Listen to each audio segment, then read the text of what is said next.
Hello everyone, welcome to my YouTube channel universe of maths. तो आज के lecture में हम कवर करेंगे algebra of continuous functions and कुछ और प्रॉपर्टीज को देखेंगे। तो चलिए स्टार्ट करते हैं।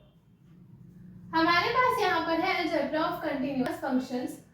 कल की क्लास में हमने इसके अंदर एक पॉइंट पढ़ लिया था विच वाज कि अगर हमारे पास f और g कोई two real valued continuous functions होते हैं,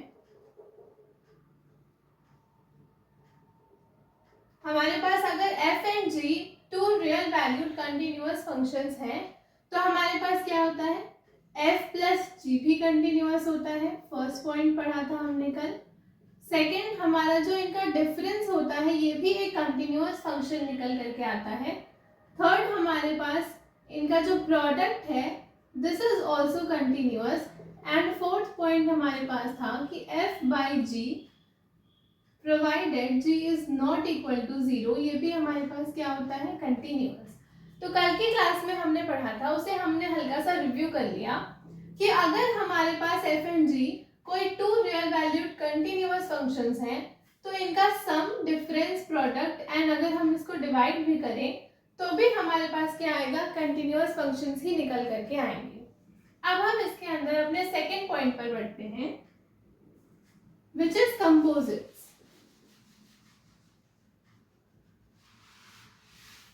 हमारे पास सेकेंड पॉइंट क्या है, कंपोजिट्स। ये क्या है हमारे पास, कंपोजिशन ऑफ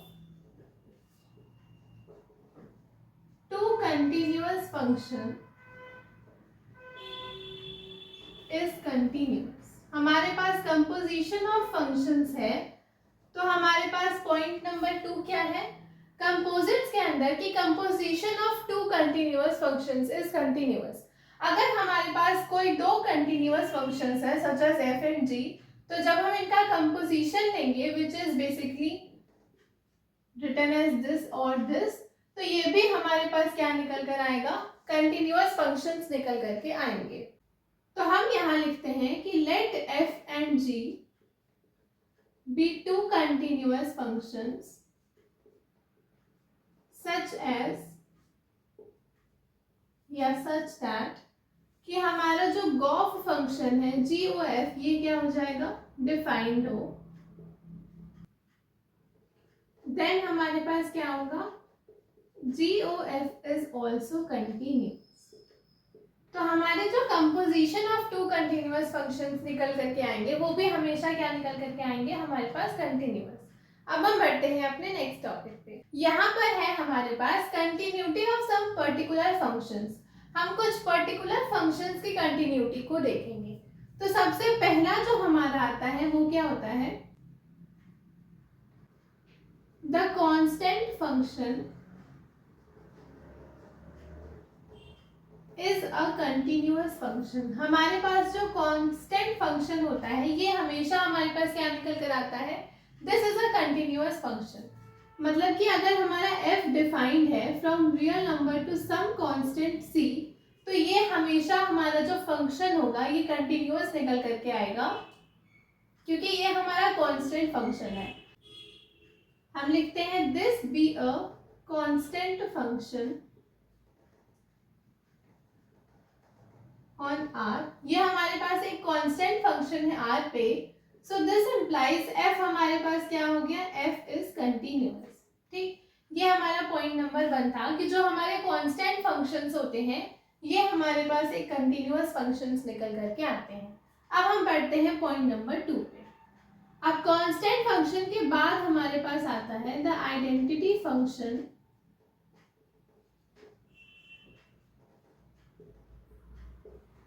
हमारे पास एक identity function f function defined है r to r such that f of x is equal to x आ जाए।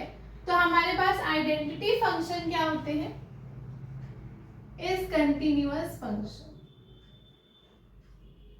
आइडेंटिटी फंक्शंस हमारे पास जो होते हैं जिसकी मैपिंग ये होती है f defined from real number to real number such that कि हमारे पास f of x is equal to क्या आ जाए, x आ जाए, ये हमारे पास एक कंटिन्यूअस फंक्शन निकल करके आता है। अगर हम इसके ग्राफ को भी देखें तो लेट्स सपोज ये हमारी x axis and y axis हमने ड्रॉ की, तो f x is equal to x, इसका मतलब क्या हो गया, y is equal to x. तो इसका ग्राफ हमारे पास एक स्ट्रेट लाइन होता है विच पासेस थ्रू द ओरिजिन।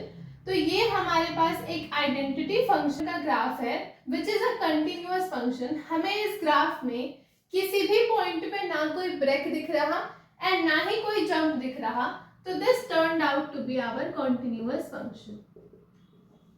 ठीक, अब हमारा जो थर्ड पॉइंट आता है ये है हमारे पास absolute value function.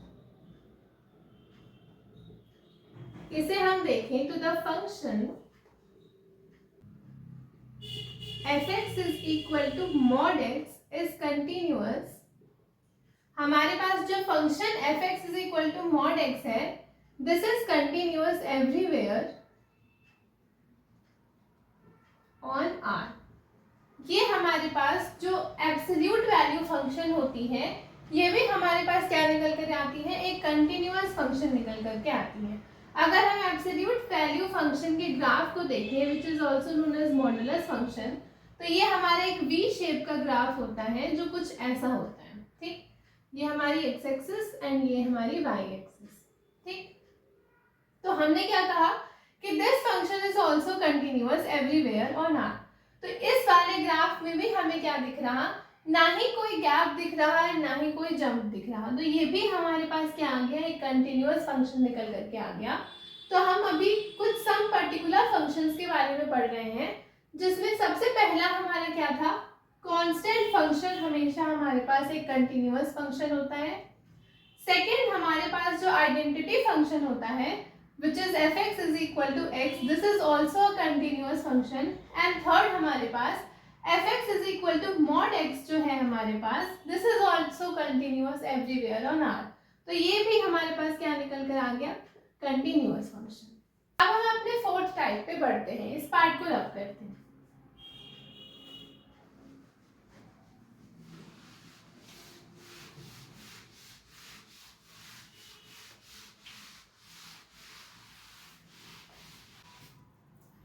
Fourth point जो है हमारा ये है द ग्रेटेस्ट इंटीजर फंक्शन।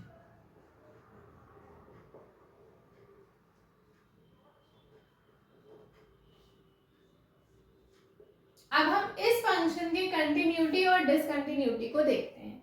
हमारे पास ग्रेटेस्ट इंटीजर फंक्शन कैसे डिनोट किया जाता है, बिग ब्रैकेट और उसके अंदर हम x लिखते हैं, हमारा ग्रेटेस्ट इंटीजर फंक्शन ऐसे डिनोट होता है। ठीक, अगर हम इसके वैल्यूज की बात करें तो हमारे पास इसका डोमेन क्या होता है, हम इसमें अपनी कोई भी रियल नंबर वैल्यू को इनपुट कर सकते हैं, तो डोमेन हमारा क्या आ गया, रियल नंबर।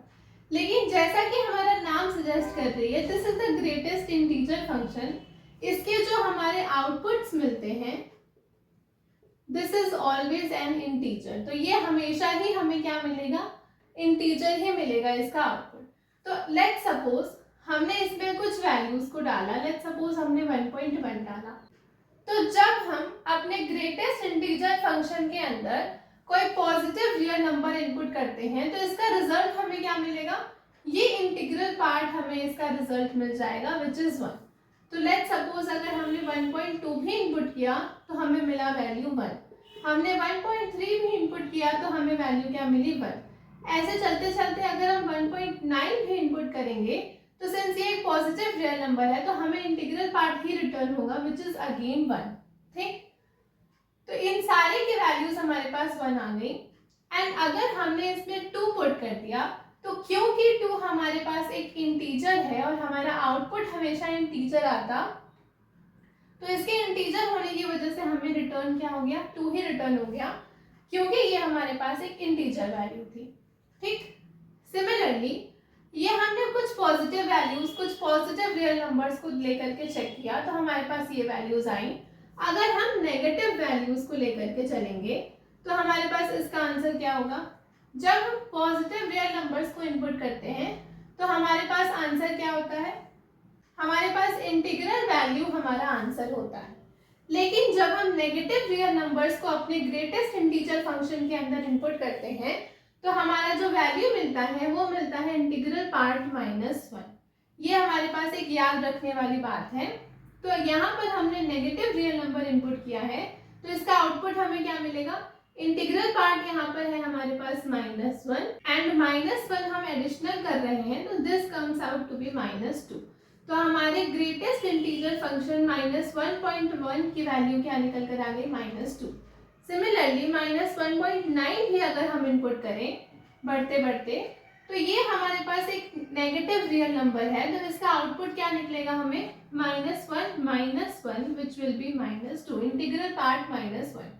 अगर यहीं पर हम सिर्फ -1 को इनपुट करें, तो क्योंकि -1 हमारे पास एक इंटीजर है, ये हमें -1 ही रिटर्न करेगा, विच इज दिस। तो अगर हम इसके ग्राफ की बात करें, तो हम अपना x axis and y axis को ड्रॉ करें, सच एज दिस, ये हमारी y axis and this is x axis. ठीक, लेट्स सपोज हम यहाँ पर कुछ वैल्यूज को लेकर के चेक करते हैं, 0 1 2 3 4 -1 -2 -3 -4 एंड -5 -1 -2 -3 -4 एंड -5 एंड यहाँ पर 1 2 3 4। ठीक, हम 0 को भी इनपुट करें, अगर हम इसमें 0 इनपुट किए तो हमें क्या मिल गया, 0। अगर हम लेट सपोज 0.1 इनपुट करते हैं, तो हमें सिंस ये पॉजिटिव रियल नंबर है, तो हमें इसका आउटपुट क्या मिलेगा, integral part which is again 0। And similarly बढ़ते बढ़ते अगर हम 0.9 पर भी आए, तो हमें क्या मिला, 0। लेकिन जैसे ही हमने इसमें क्या इनपुट किया, 1 सिंस एक इंटीजर है, तो हमें इसका आउटपुट क्या मिल गया, 1।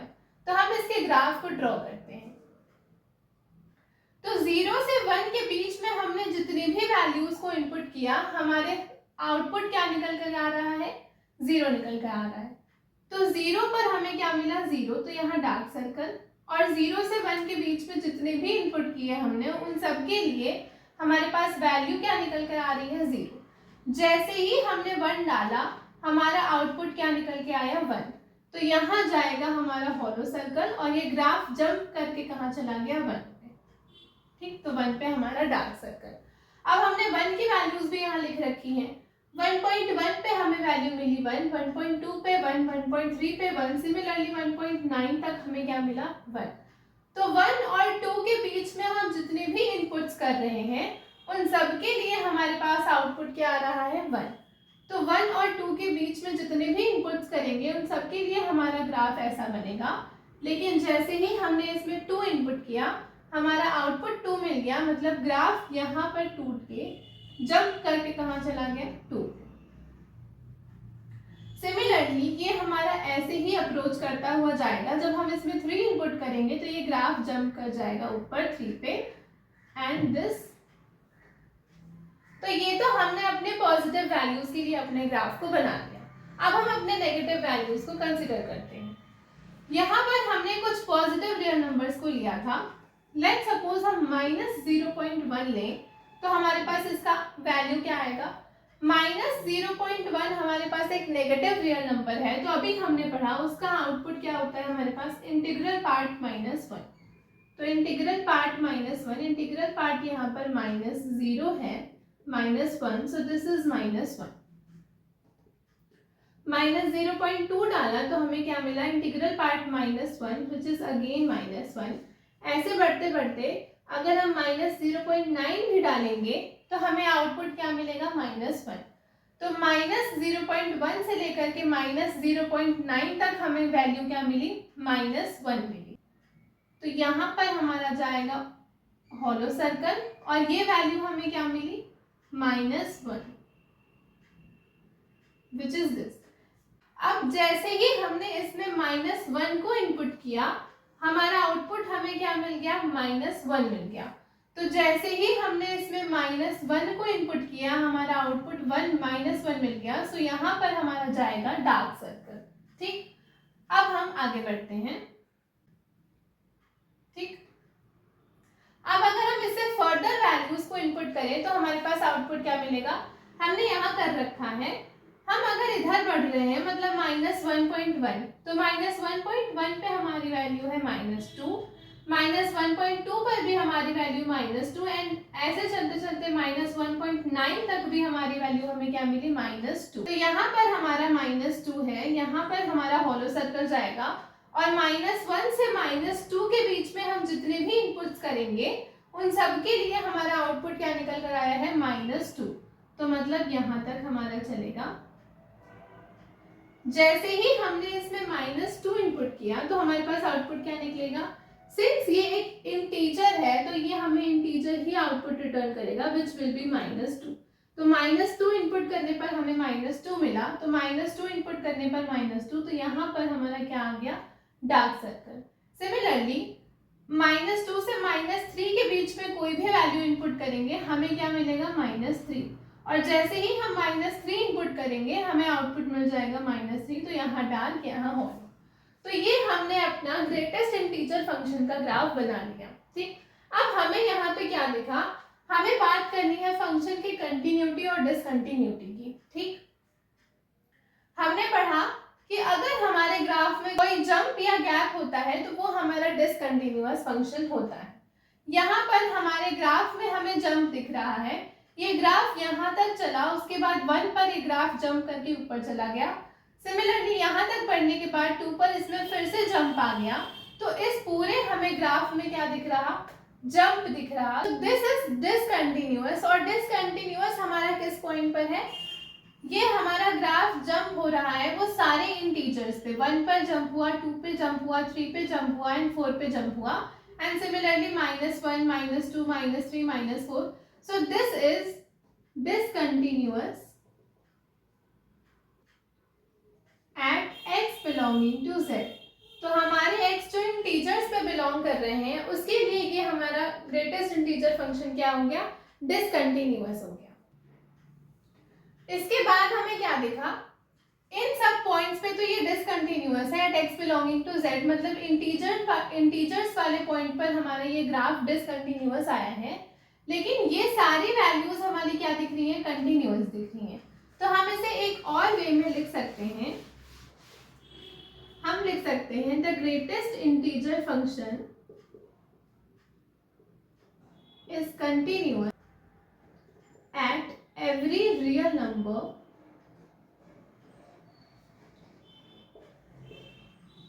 other than integers। हमने क्या कहा, the greatest integer function is continuous at every real number. हमारा जो ये ग्रेटेस्ट इंटीजर फंक्शन निकल करके आया है, this is continuous at every real number, ये हर रियल नंबर पे कंटिन्यूअस है, अदर देन इंटीजर्स, मतलब इंटीजर्स को छोड़ के जितने भी रियल नंबर्स हैं उन सब पे हमारा ग्रेटेस्ट इंटीजर फंक्शन क्या है, कंटिन्यूअस फंक्शन। हम यहाँ देख सकते हैं, यहाँ पर हमारे पास एक कंटिन्यूअस फंक्शन निकल करके आया है, इतने के बीच में हमारे ग्राफ में ना ही कोई जंप है ना कोई ब्रेक है। जब हमारा इंटीजर पॉइंट आया तो हमारा ग्राफ जंप करके यहाँ आ गया, एंड अगेन हमें इतने दूर में क्या दिख रहा है, कंटिन्यूअस दिख रहा है। तो ग्रेटेस्ट इंटीजर फंक्शन हर रियल नंबर पे कंटिन्यूअस होता है अदर देन इंटीजर्स, और इसकी पॉइंट ऑफ डिसकंटिन्यूटी कहाँ होती है, वो सारे इंटीग्रल वैल्यूज पर ये हमारा फंक्शन डिसकंटिन्यूअस हो जाता है। तो discontinuous at x belonging to z। तो ये हमारा फोर्थ टाइप था द ग्रेटेस्ट इंटीजर फंक्शन का।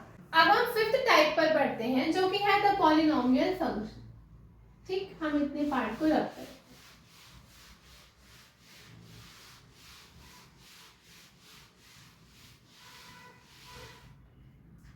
ये हमारा फिफ्थ टाइप है, the polynomial function।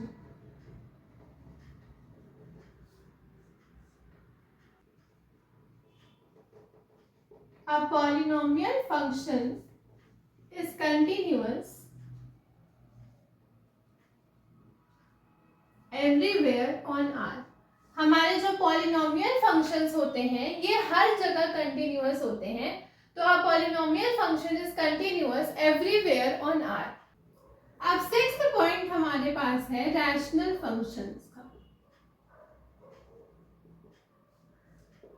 हम लिखते हैं any rational function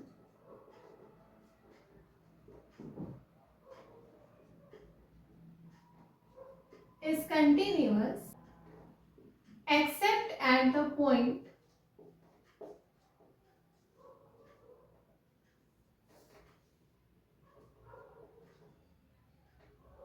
where the denominator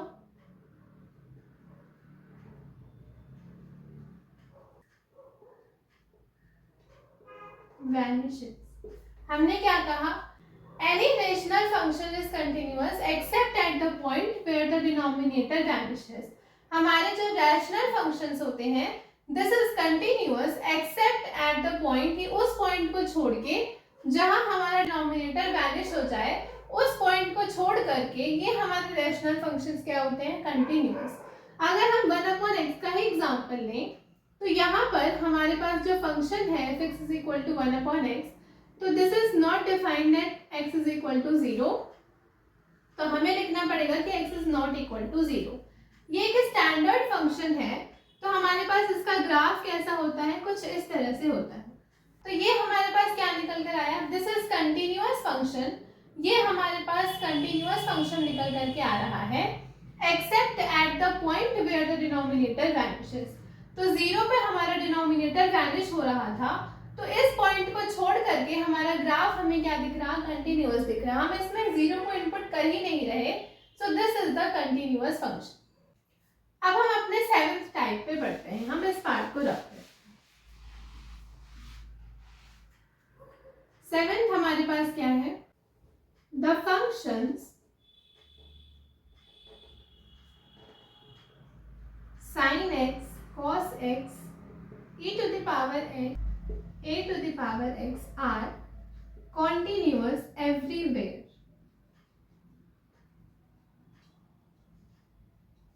हमारे पास ये जो फंक्शंस होते हैं sin x, cos x, e to the power x, a to the power x, ये सारे फंक्शंस हमारे पास क्या होते हैं? कंटिन्यूअस होते हैं एवरीवेयर। हमारे पास e to the power x का ग्राफ कुछ इस तरह से होता है और ये पॉइंट हमारे पास क्या होता है? 0,1। तो ये हमारे पास e to the power x भी क्या है? एक कंटिन्यूअस फंक्शन है। sin x का ग्राफ हमारे पास कैसा होता है? कुछ इस तरह से होता है। ये वैल्यू हमारी 0, ये 1 एंड दिस इज -1। तो ये हमारे पास क्या आता है? कंटिन्यूअस फंक्शन निकल करके आता है। हमें इनके ग्राफ में कहीं पर भी ब्रेक या जंप नहीं दिखेगा, गैप या जंप नहीं दिखेगा। तो ये जो हमारे फंक्शंस होते हैं sin x, cos x, e to the power x, a to the power x, these are continuous everywhere. हम अपने 8th टाइप पर बढ़ते हैं। The function sin inverse x and cos inverse x are continuous in closed interval -1 to 1. हमने क्या कहा? जो हमारे फंक्शन sin इनवर्स x और cos इनवर्स x होते हैं ये कहाँ कंटिन्यूअस होते हैं? These are continuous in this interval -1 to 1. 9th हमारा क्या है? The function tan inverse x and cot inverse x are continuous everywhere. हमारे पास जो tan inverse x और cot inverse x फंक्शंस हैं These are continuous everywhere. अब हम अपने 9th टाइप पर बढ़ते हैं।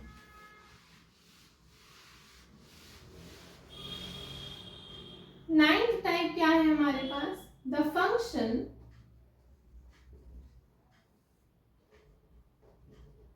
sec inverse x and cosec inverse x are continuous in -infinity to -1 union 1 to infinity.